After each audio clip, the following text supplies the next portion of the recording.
30 minutes or less, 2011. The film opens with a beat-up old blue Mustang flying through the air as its driver launches it at high speed through a neighborhood in Grand Rapids, Michigan. Nick, Jesse Eisenberg, works for Vito's Pizza, which is a strict 30 minutes or less delivery policy, which means either Nick makes it to the customer's door in half an hour or he has to pay for the pizza himself. There's a timer in the shape of a tiny stereotypical Italian chef ticking away on his dashboard as Nick races through Grand Rapids, his stereo blaring, past kids playing in parks and other people trying to go about their days with this madman driving on the roads. Nick makes it to his destination, 2 towns away from Vito's Pizza, in 34 minutes. 4 minutes late. 2 teenagers answer the door, proud of themselves for gaming the system and getting another pizza free. Nick confronts them, telling them the pie's going to come out of his own pocket, but they don't care. "That's why we order your crappy pizza," they say, "because you can't ever get here in time."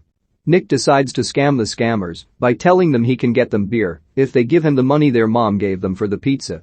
The kids have no idea what they are doing, but think it would be cool to have beer, and Nick asks them, "You like O'Dowell's, right?" Clueless, the kids say, "Hell yeah, we're totally down with that shit." Nick is dejected with his life and heads home, where he drinks real beer, not O'Dowell's, on his porch waiting for his friend Chet, Aziz Ansari, to get home from a date. Chet's actually sitting in a parked car outside, where his date is performing oral sex on him from the passenger seat. She finishes what she's doing and then quickly moves to kiss him in a gross-out scene where Chet tastes himself, as Nick, who has been watching, puts it later. "Do you want some beer to wash the taste of yourself out of your mouth?" Nick asks Chet when he finally walks over. Nick is a big movie fan and has DVDs of the Lethal Weapon series for Chet and him to watch, but Chet says he's tired and has to work tomorrow. Nick tells him to just call in sick, like the real teachers do, because Chet's a substitute teacher. "You know they made me a real teacher a few months ago. You gave me a laser pointer as a congratulations gift," Chet scolds Nick, telling him that he's an adult with a career now and can't stay up all night watching old action movies and drinking beer with his pizza-delivering friend. The film cuts away from Nick and Chet and moves into the next day, where Dwayne, Danny McBride, and his dimwit sidekick Travis, Nick Swardson, are targets shooting watermelons in an old scrap yard. Dwayne purports to be a major player and educates Travis about all the pussy he has gotten, knows about, and obsesses over in general. Travis hangs on every word. Though both are dim bulbs, Dwayne is the leader and Travis is the even dimmer follower. The two use crossbows, detonators, and other weapons to blow up the watermelons, with Travis being a kind of idiot savant when it comes to explosives. Dwayne and Travis have been friends since childhood, and though in their mid to late 30s they still behave like immature teenagers. Back at Dwayne's father's house, the two watch Friday the 13th, 3D, where Dwayne starts heckling Jason Voorhees on the screen, as if characters in the film can hear him. Travis follows Dwayne's lead, like always, and the two jump up from their seats pretending they are anal raping Jason and teaching him what good pussy is, whatever that means. As they're carrying on with these pantomimes, Dwayne's father, the Major, tough as nails Fred Ward, walks in, berating Dwayne and his friend for acting so stupid and sexual together. The Major is a retired United States Marine with little tolerance for his ne'er-do-well son's antics. The Major repeatedly calls his son a faggot and alludes to something more than friendship between Dwayne and Travis, since the two of them spend so much time together, and the Major evidently catches them in weird situations like this quite a bit. It's revealed the Major won a $10 million lottery prize in 1998, which funds an opulent lifestyle for him. And supports unemployed Dwayne. The Major's house is filled with all sorts of high-tech gadgets, along with a driveway full of expensive trucks with hyper-patriotic American flag eagle airbrush detailing. Dwayne is jealous of his father's money and wants to get control of what's left from the lottery winnings before the Major spends it all on more trucks. Meanwhile, Nick appears to be on another Vito's Pizza run, but instead is heading to visit Kate, Dilshad Vidsaria, who works at some sort of event planning catering company. Kate is Chet's twin sister. Nick has harbored a romantic interest in her for some time. While they are talking, Kate tells Nick that a classmate of theirs from high school, Tom Smalls, has just come out on Facebook as gay. Since the actor Jesse Eisenberg was in the Social Network movie portraying Facebook's founder, this is one of a few in-jokes in the film. Kate tells Nick she has been offered a job with the Four Seasons hotel chain to take a management training position in the special events department of an Atlanta hotel. Nick clearly does not want Kate to move to Atlanta, so he tells her bad things he's heard about Hotlanta from various rap songs. He tells Katie will make her a mixed CD of these raps to prove it to her. Across town, in a sleazy strip club, Dwayne's bought a lap dance from a stripper named Juicy, Bianca Kajlik, who soon realizes that Dwayne's father has a few $1,000,000. Juicy talks Dwayne into hiring an assassin she knows from Detroit who will kill his father, so Dwayne can inherit his money. And presumably give Juicy a large cut. Juicy bears her large breasts to him, telling Dwayne he can be king and have her as his scepter polisher. The tiny hamster inside Dwayne's head starts to spin in its wheel. At Chet's apartment, Nick tells his friend he does not want Kate to move to Atlanta. Chet tells Nick to leave his sister alone and that she's an adult pursuing her career, unlike Nick who is just a pizza delivery boy in his late 20s. Chet reminds Nick that he ate a Lunchables for dinner the night before, so he can't discourage anyone from being an adult when he's never tried it himself. The two friends then engage in a pissing contest trying to one-up each other by revealing bad things they did to each other. Nick did sexual things with a girl Chet liked. Chet told everyone in town that Nick's mother had sex with a lifeguard at the community pool, which then caused Nick's parents to divorce after Nick's dad was cuckolded and his mother was branded the town slut. Nick tells Chet he had sex with his twin sister Kate after prom, but Chet argues that Nick said he'd slept with some other girl. Nick says he only changed the girl's name, but that everything else he told him about the sex was true. Chet is horrified. Nick pushes it by asking, since the two are twins, if Chet felt it when Nick was having sex with Kate. The two friends then wrestle around on the floor for dominance, upset with each other. Chet puts Nick into a sleeper hold, upset with him for deflowering his twin sister. Back at the Majors mansion, Dwayne and Travis are cleaning the pool for $10 an hour. Dwayne believes he sleeps late and has no job because his dreams are too big to allow him to do anything else.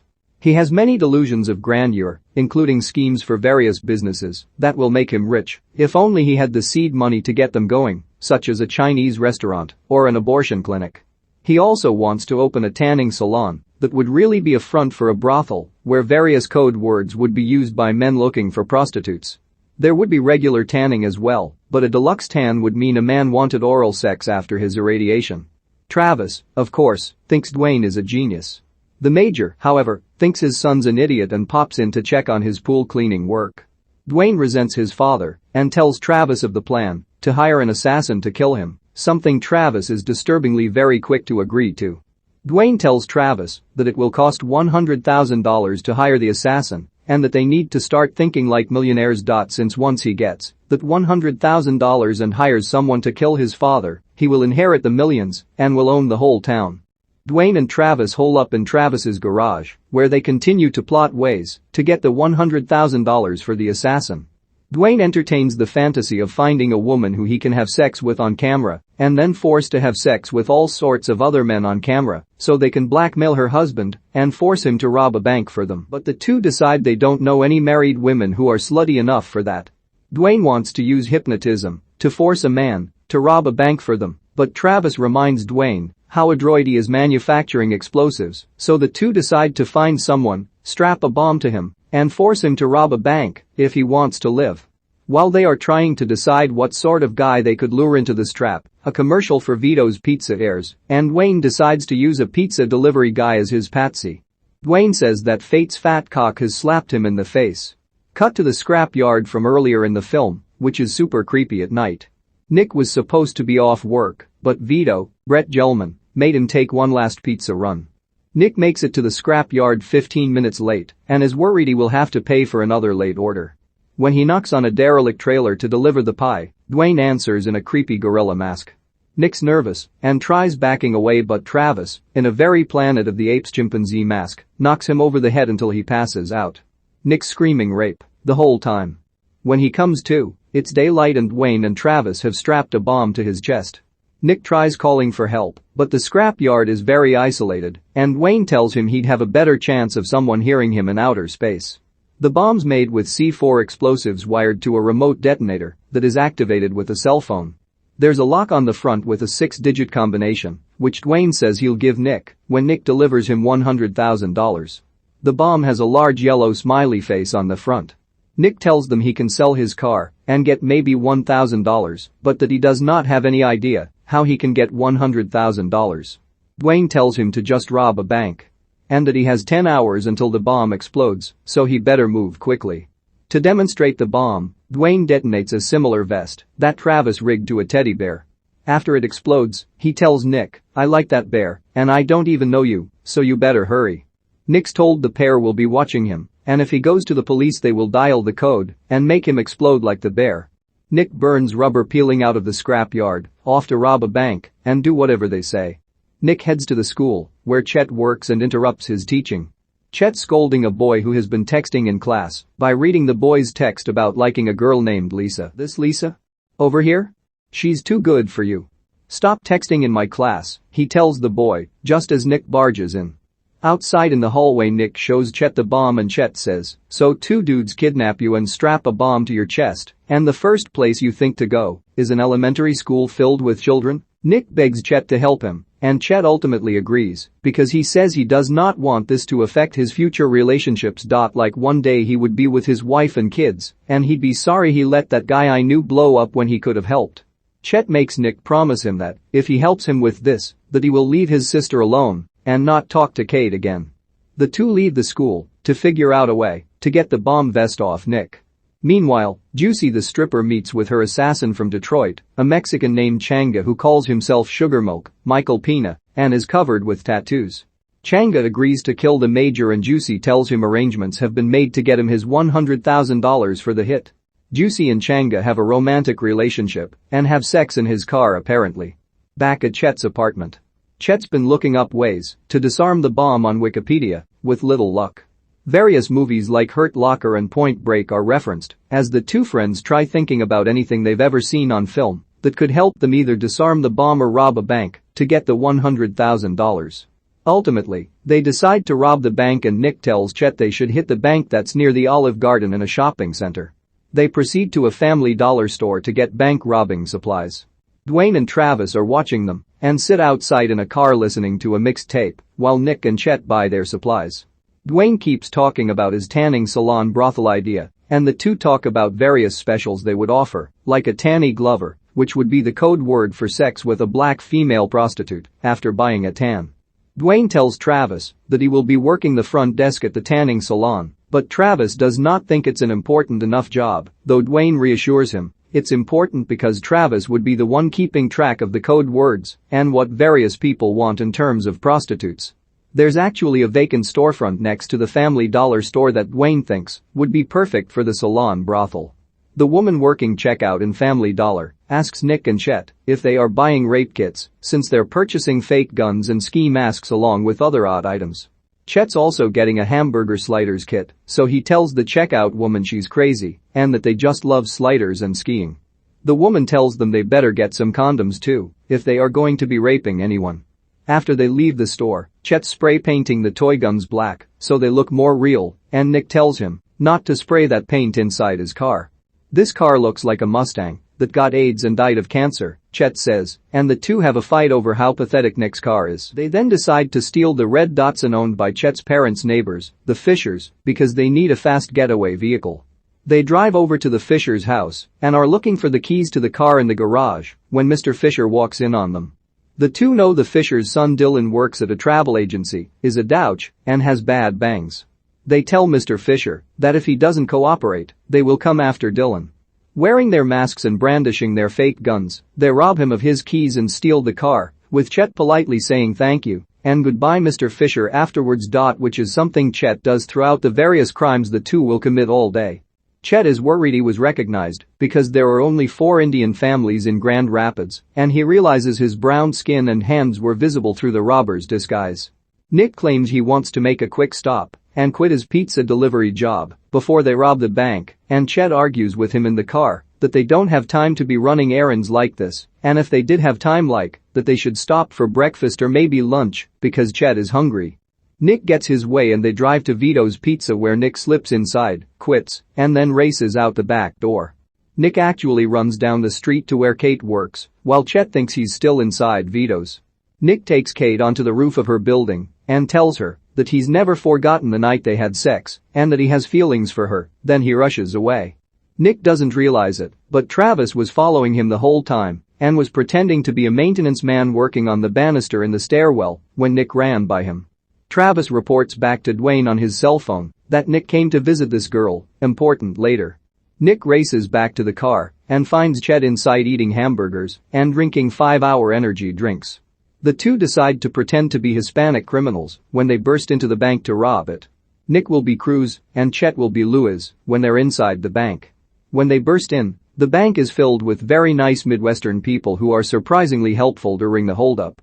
Nick and Chet get them all onto the floor and work with a bank employee named Sandra to get $100,000 into a bag. Sandra had to go into the vault to get the money, which broke a rule Nick and Chet learned from the movie Point Break, which said to never worry about the vault and instead just focus on whatever money was in the teller drawers. Sandra slipped a blue die back into the money, per bank policy. In all the commotion, a security guard's gun accidentally goes off and shoots a man in the leg. Nick feels bad about this and decides to peel off some money and give it to the man. When he does so, the blue die explodes in the man's face. Nick and Chet are upset with Sandra and tell her to get a new pack of money out of the vault. This time with no blue die in it. Sandra retrieves a new bag. But what Nick and Chet don't realize is that the blue die packs are in all the money, important later. The bank's alarm goes off and Nick and Chet flee the bank, stopped outside by a cop who pulls a gun on them. Chet opens his coat to show his bomb, telling the cop, "Looks like you brought a gun to a bomb fight." The cop took one look at the bomb and ran away crying. Nick and Chet escape in the Datsun and engage in a high-speed police chase set to the 80s song The Heat Is On. Nick uses his pizza delivery driving skills to evade the cop cars, zooming in and out of traffic and getting a cop car or two totaled at intersections when Nick guns it through red lights. Nick attempts to do a 180 turn to throw the cops off, but spins too much and ends up doing a full 360, defeating his purpose. Finally, Nick and Chet are wrecked when a cop car smashes into them. They escape the scene of the crash on foot, with Chet wounded by car shrapnel, and the two calmly walk onto a bus to get away. Dwayne and Travis arrive at the scene and join passers-by who are videotaping the wreckage for YouTube, pleased that Nick has actually pulled off the robbery. Walking down a suburban street to reclaim Nick's Mustang, Nick and Chet recount their bank robbery adventure the way two male friends would retell some exploit in a bar or what they did in a big game, with each embellishing things they said or did. Neither of them show any concern at all for all the crimes they just committed. The next step is for Nick to call Dwayne and arrange a pickup of the money, where Nick essentially buys the 6-digit code that will unlock the bomb on his chest. Dwayne's waiting for the call at a cheap Mexican restaurant called Taco Boy. Dwayne calls Juicy on his cell and tells her the money is coming and arranges for Juicy and Changa to meet Nick at an abandoned bridge somewhere in just a few minutes.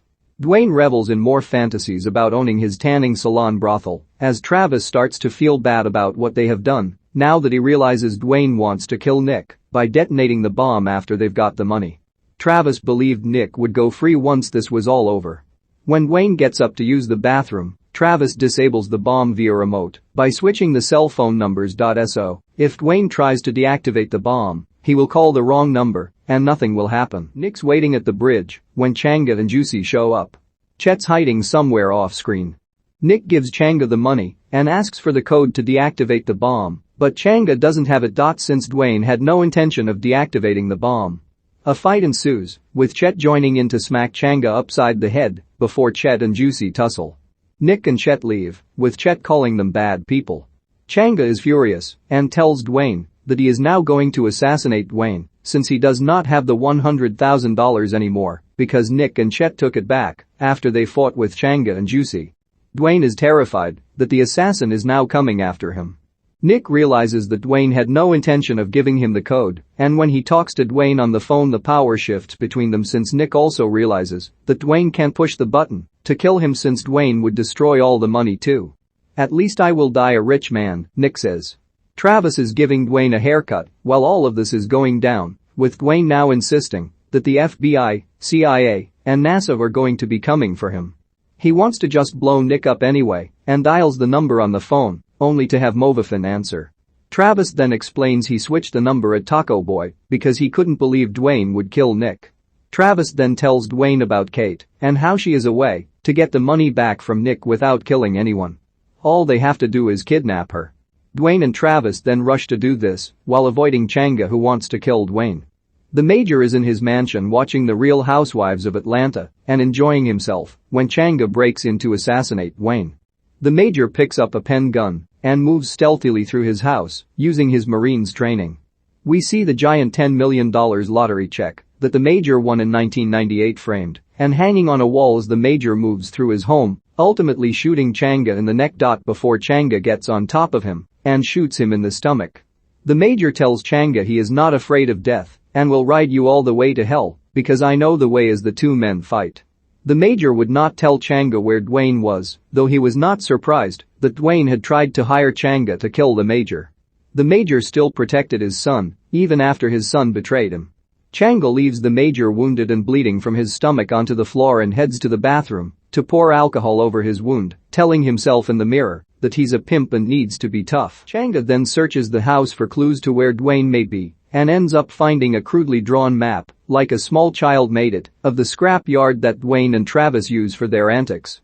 The big finale of the film takes place in the scrap yard, since Dwayne and Travis are headed there with kidnapped Kate and Nick, and Chet are driving there to deliver the money and rescue her. Nick produces the cash and Dwayne gives him the code .696969, which Dwayne reveals to be his favorite sexual position.